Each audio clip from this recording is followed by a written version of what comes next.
Hey, that's slingshot hoops, ain't it?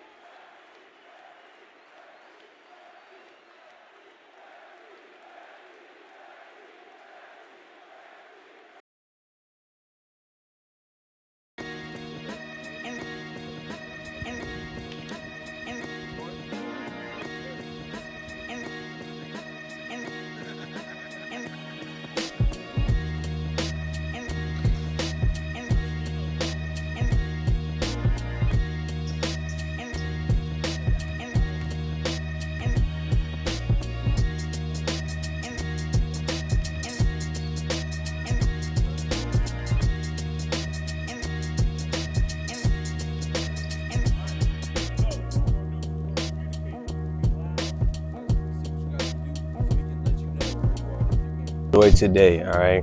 Everything's all about having fun. You know, you guys understand what details are. You guys understand what discipline is. You guys understand what actually working hard is, okay? Implement that today. Everything's about, you know, having good pace and pushing yourself, okay? That's all we want from you guys. We're not asking you guys to do nothing extraordinary. Just everything that you do, do it 100% so we can correct you guys and so we can get you guys to the next level. Other than that, man, let's cheer each other on, be there for your teammates, be there for your brothers, man, and let's get to work.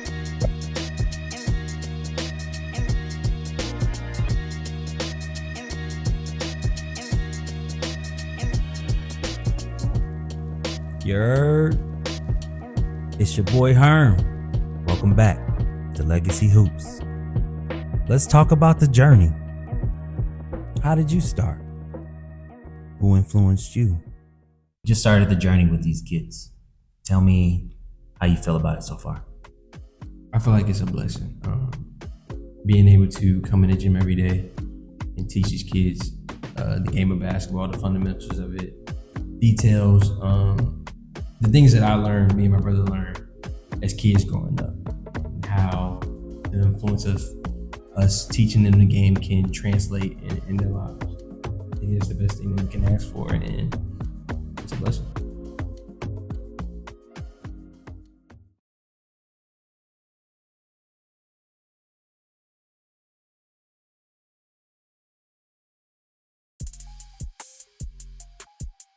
What do you believe the coach's responsibility is to light that fire?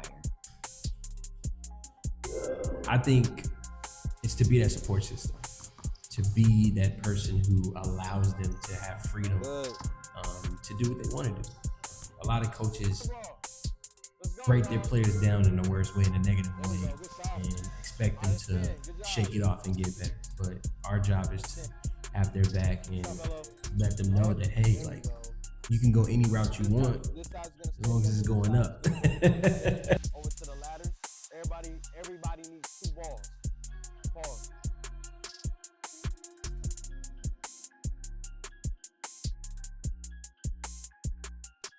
In regards to training, how would you best explain your coaching style?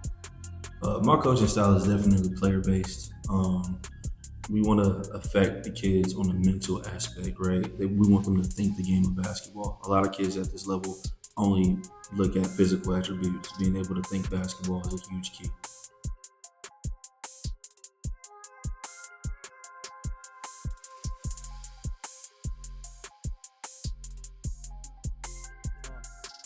The role coaches play is very important. But what's more important is the reason why these kids decided to play the game in the first place. Their motivation to play has the biggest influence of all. As coaches at Legacy Hoops, we definitely know that basketball is a mental game, and we implement that in all of our trainings, setting up challenges for them to be better teammates, for them to think the game of basketball instead of just being robots. The drills that we put them through, we let them know that basketball is similar to the game of life, and how you think through that is how you'll think through this training.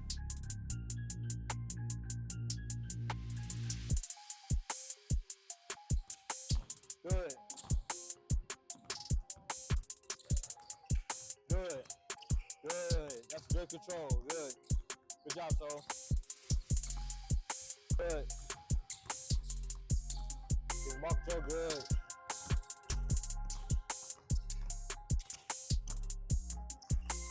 Going in between the cones, right? So it's all between the legs. So you start with your right, you start with your left. So once you get there, between your legs, between the legs, between the legs. You see how I'm going in and out the cones like this? That's how y'all should be. Between the legs. Start with your left, start with your right. Go. Explode out. Once they got in the groove, you ain't have to say a word. Hard cuts, smooth crossovers, blood, sweat, and tears on them floors. That's how you get it done.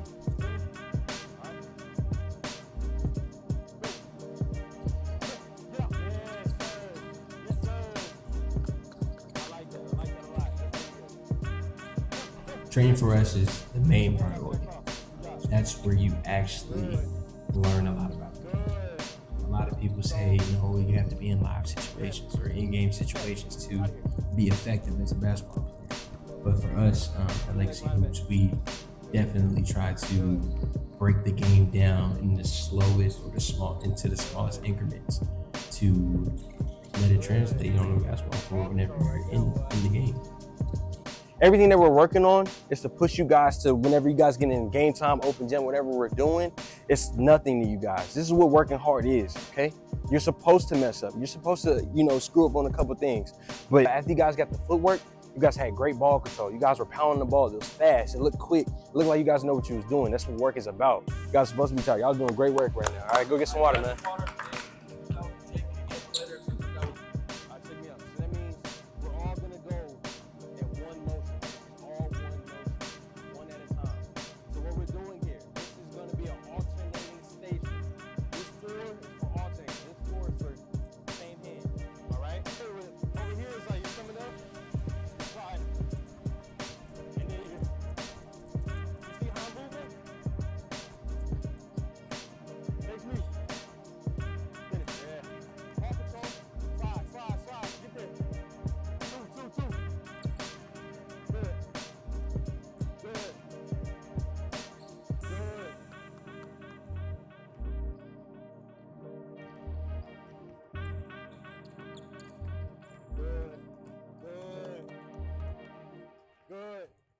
Go again, last one.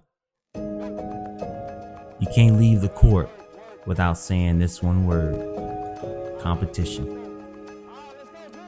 As me and Coach Jake watched them compete, you can see it in their faces. You can see it in their attitudes. You can see it in their movements, their reactions. They wanted to get better. They needed to get better.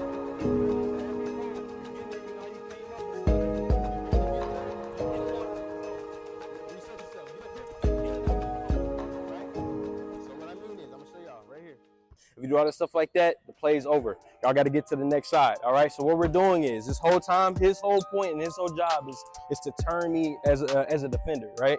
So if I'm going this way, he's supposed to make me work, right? So I'm over here, I'm doing all this stuff like that. We're working all the way up. I don't mean just keep them in between the lines, work up, because there's people behind you, right? So you just want to make a move. So we're going to be moving up this way, going up this way, boom, boom, boom. Once we get to the half court line, right? Everybody come up here. As I look over the past two sessions, I noticed the trend in building the players up. So my question is, how do you, as a coach, improve teamwork, the attitudes of each player? The way that I like to improve attitudes and teamwork is simply by using the same energy that was geared towards me when I was going through that process.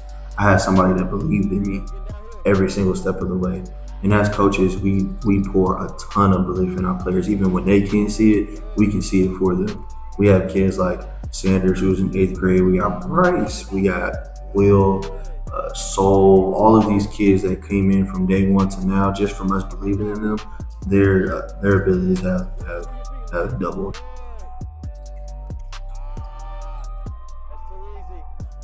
Yeah. Go. Good. Good job.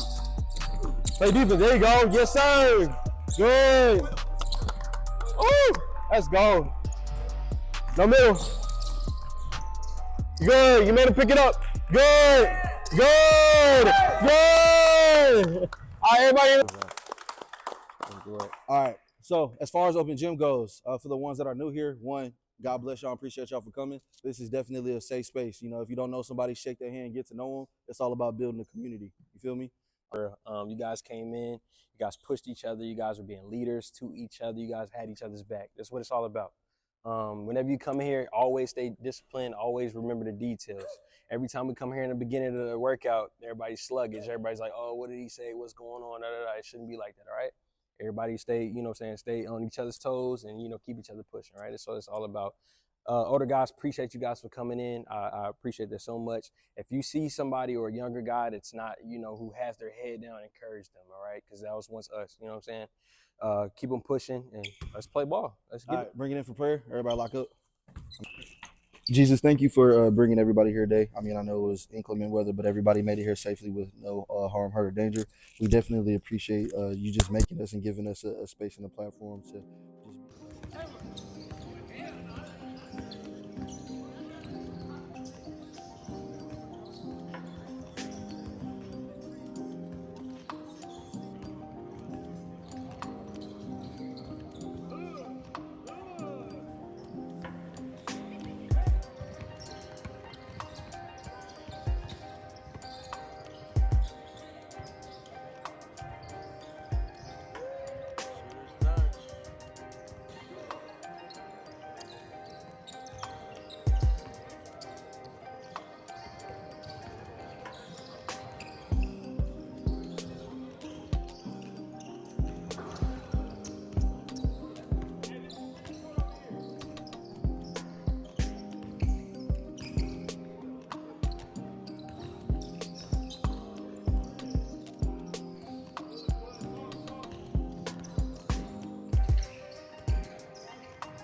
As we look back over these sessions, I noticed the infusion of college and professional players in the open gyms and some of the skill work and trainings you do.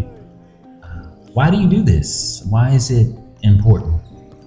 Well, honestly, it's important because it definitely takes a village to raise a child, right? Having older influences, not just hearing it from the people that have the whistles or the clipboards, right? Having people that's going and playing on the floor at the same level and even above the level that you are makes it way easier to translate the message.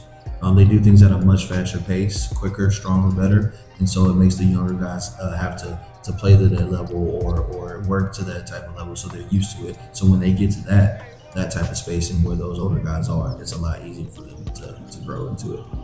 Yeah, and also hearing more voices. The more voices you hear, it's easier to be influenced. And that's what these older guys do.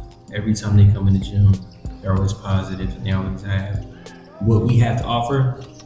They just give it a different type of feel for the kids. So just bringing the older guys in, professionals, college kids, it just gives them a look and belief that, hey, I can get to this level. So we love the fact that older guys can come in the gym and show them how it's done. Great role models.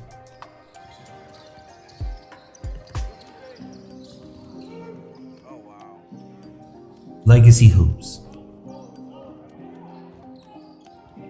When I see you guys working together as brothers, you kind of wonder why. You guys grown up together, been in each other's lives for decades. Why do this together? Well, I mean, that question is actually pretty simple to answer. I mean, the ball was still the same, right? The process was still the same. The levels were still the same. Our paths were different, but everything that I went through, he was able to go through. And a lot of those lessons, I was able to help him through and just actually be a brother to him on and off the floor. And so if we can take that lesson and teach those kids that through our example of just being related to each other, we definitely pass that message on. I totally agree. No, I totally agree on one part until he said that we're on the same level. I've always been better.